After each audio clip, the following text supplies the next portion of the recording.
Hello everyone, আসসালামু আলাইকুম। বৃষ্টির দিনে কার কার খিচুড়ি খেতে মন চায়?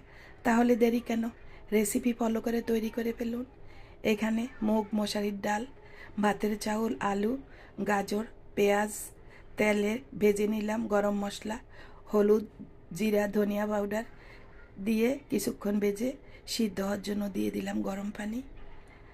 যখন বলক চলে আসবে আরও একটু সুস্বাদু হওয়ার জন্য দিয়ে দিলাম কয়েকটা পুঁই শাক পাতা, দিয়ে নেড়ে ছেড়ে 10 মিনিট মিডিয়াম লো হিটে রান্না করব। 10 মিনিট পর 2 টেবিল চামচ ঘি দিয়ে দিলাম। ঘি দিয়ে ভালোভাবে খিচুড়ির সাথে মিশিয়ে নিলাম। বাস, হয়ে গেল মজাদার সবজি খিচুড়ি।